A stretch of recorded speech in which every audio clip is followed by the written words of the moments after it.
Aujourd'hui, nous avons décidé d'aller à la rencontre de Björn Becker, l'un des fondateurs de Mike & Becky, une chocolaterie qui n'en est pas vraiment une. Bonjour. Irène, enchantée. Merci de me recevoir. Grand plaisir, grand plaisir. Bienvenue chez Mike & Becky. Merci. Voilà, on va retourner 7 ans en arrière. Est-ce que tu peux nous raconter ce que tu faisais avant d'être chocolatier? En fait, ma femme et moi, on a étudié ensemble. C'est là où on s'est rencontrés pour travailler autour des institutions européennes. C'était ça notre rêve, c'est ce qu'on a fait. Et il y a 7 ans, je venais de terminer à 6 ans chez le réseau des droits d'enfants. Et ensuite, on est arrivé ici, donc on est ici depuis... Oui, ça fait 23 ans. C'est ici où j'ai vécu le plus long dans ma vie. À quel moment tu t'es dit, toi et ta femme vous êtes dit, ok, maintenant on va se lancer dans la chocolaterie? Parce que ça n'a quand même rien à voir avec ce que vous faisiez avant. Rien à voir. Moi, je me suis dit, est-ce que je veux continuer dans mon rêve qui était travailler autour des institutions européennes? Je me suis dit, mais attends, j'étais un petit peu déçu, désillusionné. J'ai dit, si tu veux bouger les choses, tu vas vraiment... aller au top et vraiment tu peux bouger uniquement pour des grands sujets. Ma femme a eu la même chose, elle était dans une boîte super bien payée mais des mercenaires qui sont là juste pour le fric et pas, il n'y avait pas de passion, il n'y avait rien. Et donc on en parlait qu'on cherche quelque chose dans notre vie, on n'a jamais la vie pensé de travailler ensemble. Ah oui. Ah non, on se dit, c'est déjà assez. De se voir tous les jours, voilà. Alors tu vas pas me suivre au boulot. Exactement, au moins. On était en une city trip à Prague. Et là, tout à fait par hasard, dans une toute petite rue, il y a une petite café et vraiment, j'ignore complètement comment je l'ai trouvé. Il n'y a pas de touristes, rien, c'était vraiment la côté tchèque de Prague. Et là, on trouve donc cette choco-café qui a une carte à vin, mais pour les chocolats chauds, avec différentes origines, différents pourcentages, différents producteurs, vraiment bu, 82 de Venezuela, une 70 de Madagascar, et avant, on n'a jamais vu quelque chose comme ça. Avant, on était des tout simples consommateurs de chocolat, comme tout le monde. Il y a le chocolat blanc, il y a le chocolat au lait, il y a le chocolat noir, il y a des trucs là-dedans, et c'est tout. Et des retours assis à Bruxelles, parce qu'on s'est demandé, on n'a pas quelque chose comme ça à Bruxelles. Bruxelles, la capitale mondiale pour le chocolat. Et il devait avoir un café comme ça à Bruxelles. Donc on était sûr de trouver ici quelque chose. Non, on n'a rien trouvé. Non, nous, on s'est lancé là-dessus. On a fait donc ici tout l'établissement, on a tout établi, parce qu'on s'est dit, on peut pas uniquement offrir ces chocolats chauds, ce que nos collègues à Prague faisaient, mais nous voulons aussi le faire, le chocolat nous-mêmes. Nous, on a dit, on veut acheter le fève de cacao et donc le transformer en chocolat et c'est le chocolat utilisé pour le chocolat chaud. C'était ça notre concept. Vous avez été faire des démarches pour avoir des financements ou vous aviez un fonds propre sur le côté, vous avez fait comment? Et donc on a parlé avec la région qui nous a aidé pas mal, mais le reste c'était dans notre propre initiative et finances. Et vous, du coup, pour mettre ça en place dans votre chocolaterie, vous avez été jusqu'à la source, vous avez voyagé. Comment j'aurais rêvé de le faire, mais il y a un côté, les finances, le temps, et il faut être aussi franc. Je connais rien de cacao. Là maintenant, j'ose dire, si on nous donne des bons fèves de cacao, Jules essaie, on sait faire des très bons chocolats. Mais si tu me l'as maintenant dit, voilà, débrouille-toi, on te met ici dans le forêt tropicale au Pérou, cherche mon rêve, je vois tous les arbres, je sais pas dire.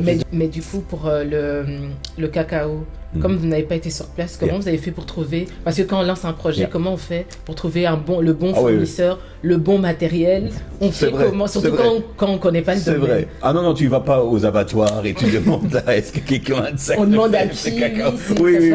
Non. En 2015, donc, on a fait cette petite expériment où nous avons contacté des faiseurs de chocolat européens qui ont reçu une award, une médaille. Donc voilà, on les a contactés, on a dit est-ce qu'on peut acheter votre chocolat, on veut le vendre ici à Bruxelles? Évidemment, ils ont dit oui, bien sûr. Pourquoi pas? Évidemment. Et on a fait donc un magasin en ligne. On s'est dit, est-ce que les gens ici sont prêts à payer 5, 7, 8, jusqu'à 9 euros pour une tablette de chocolat? Donc pour ça, on a fait donc dans les hôtels des dégustations, on a fait une mailing list, et donc voilà, et comme ça, on a en fait le stock que nous avons créé en achetant tout ce chocolat, on a quasi tout épuisé en 6 mois. Et pour nous, c'était ça l'essai. Ça marchait tellement bien. En rentrant en contact avec tous ces fournisseurs, on était directement dans leur communauté. Okay. Et donc là, donc 6 mois plus tard, j'envoie un email à tout le monde. Merci pour vos chocolats. On va maintenant le faire nous-mêmes. Et au lieu de dire quelle horreur, ils ont directement dit ah oui, il faut ces machines-là. Ah, ils vous ont directement soutenu. C'est dingue. J'ai encore une sac de fèves ici. Je l'utilise pas. Vous voulez avoir? Ah non, la communauté est dingue. Et vraiment, régulièrement, des gens ici qui disent comment vous avez fait, on aimerait bien faire ça aussi, quelle école, comment vous faites. Et nous, on fait la même chose, even non, passing it forward. Sans comment moi je fais la référence vers cette café à Prague, eux peuvent faire cette référence vers Mike & Becky ici à Bruxelles.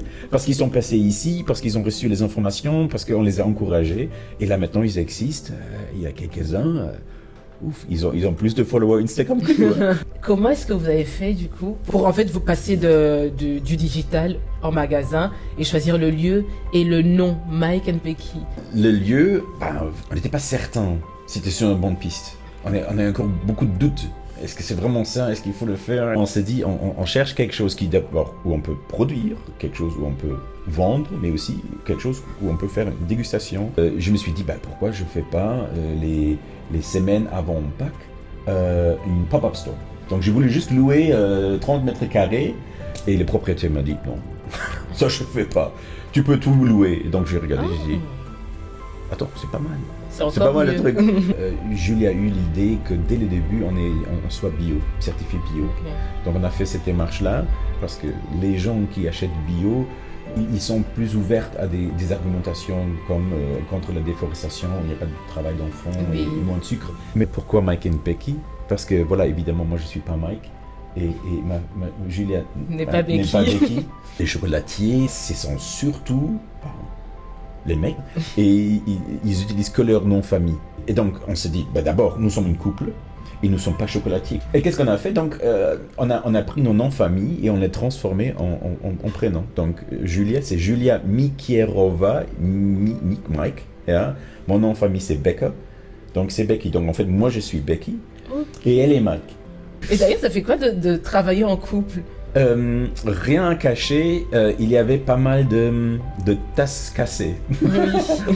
Oui, si. C'est pas facile, et surtout au début, tu viens d'une routine où tu travailles sur de l'ordinateur, tu fais des reports, des Excel et tout ça, des PowerPoint, et tout d'un coup, t'es là, c'est toute autre façon de travailler. Cette côté de faire ça, la volonté était là, mais la coordination entre nous, au début, c'était un petit peu compliqué. Mais avec le temps, vous avez trouvé... Donc, et là, on se dit, si jamais un conflit entre nous risque d'endommager la famille, on doit faire une grande stop. Oui. La famille d'abord. Ça, on ne va pas risquer. Et la façon comme on l'a fait, c'est qu'on a divisé tous notre travaux en 9 zones. Okay. Et Julie est responsable ou a le veto pour 5, moi pour 4. Et donc comme ça, si jamais il y a un conflit, tu sors ta carte, tu dis c'est moi, on va comme ça. Et on l'a accepté, et comme ça avance. C'est un bon système. À quel moment vous vous êtes dit, ok maintenant, parce que j'ai vu l'autre fois qu'il y avait une stagiaire, je pense, ok maintenant on engage, ou bien vous travaillez encore juste à 2, ou vous avez d'autres employés? On a vu que le CERIA et EFP, donc les deux écoles de formation chocolatier, que là les jeunes ils doivent faire des stages, soit quelques semaines, soit comme à EFP, en alternance. Surtout nous ici en Belgique, on a une responsabilité pour ça, qu'on vraiment fait un changement vers un véritablement durable, pas le blabla durable, pas le fair trade et tout ça sert à rien. Non, un véritablement durable, c'est le nom de la plantation sur le packaging. Et c'est pourquoi notre nouveau projet, on travaille là maintenant là-dessus, c'est donc une véritable usine qui va produire pour les professionnels dans le chocolat. Tout le monde qui touche le chocolat, on veut leur proposer une véritable alternative au chocolat industriel et qui est vraiment durable. Oui. C'est mon rêve. Si je vois ça dans les magasins d'ici quelques années, c'est ça mon rêve, qu'on parle de l'origine. Quels sont tes liens avec les fournisseurs de chocolat, Yeah. enfin de cacao? En les rencontrant ici quand ils sont en visite en Europe. Ok. Nous, on a juste une plantation qu'on a visitée, les autres, on n'a pas visité. On était aux Philippines, donc on a fait une super chouette visite en Philippines, on a appris beaucoup de choses, rencontré des gens magnifiques. Ça, c'était la seule fois qu'on a vraiment visité. Quel conseil te donnerais-tu à toi-même d'il y a 7 ans avant de commencer cette aventure? Parce que ça commence à faire mal physiquement là, maintenant. Donc, je pense les années 40, c'est vraiment le temps peut-être idéal pour faire un changement et de ne pas hésiter. Okay. Donc, il y a 10 ans, j'aurais dit à moi-même, saute là maintenant, n'attends pas. Yeah? Et parce que voilà, à nouveau, tout bêtement, on a quand même une seule vie. Oui. Le temps, ça passe. Et donc, si tu attends, je te dis, oh, je fais ça quand j'ai 50 ans, je fais ça quand j'ai 60 ans, tu vas plus jamais le faire. Une chose, une perspective que j'ai gagnée grâce à tout ça, c'est que nous tous, super chanceux de vivre là maintenant dans 2023 ou dans le 21e siècle, où c'est absolument pas de problème de changer sa carrière 180 degrés un moment à l'autre. Mon père, non. Il y a, je sais pas, il y a 50 ans, il a fait son truc, il a commencé son truc. Il n'y avait pas le moindre pensée qu'il va changer là maintenant, devenir dentiste ou architecte. Oh, je recommence mes études. Non, ça tu fais pas. Là maintenant tu peux. Oui. Là maintenant tu peux. Et ça, j'espère, je pense que ça soulage énormément les jeunes gens d'aujourd'hui qui paniquent pas, qu'ils disent justement, ok, j'ai pas encore trouvé mon truc. Moi aussi, je savais pas que le cacao et le chocolat c'est mon truc. J'ai découvert ça plus tard. Mon rêve, c'était de travailler autour des institutions européennes. Heureusement, j'ai eu ça assez tôt et je me suis concentré là-dessus et j'ai travaillé là-dessus. Boum. Là, moi personnellement, je pense que j'étais chanceux. Mais il y a pas mal de gens qui savent pas, qui ont difficulté à chercher, difficulté donc aussi à trouver. Et c'est pourquoi ils flottent un petit peu. Là, je dirais, fais un truc simple, net, fais ton truc, rentre là-dedans, mais continue à chercher. Oui. S'il y a quelque chose qui ne va pas, qui te dit, oh, là maintenant je sais pas, dans l'assurance, dans la banque, je sais pas quoi, mais c'est pas mon truc, regarde, cherche ailleurs, et le moment que tu vois quelque chose, n'hésite pas. Ne pas hésiter à partir. Ne pas hésiter à partir.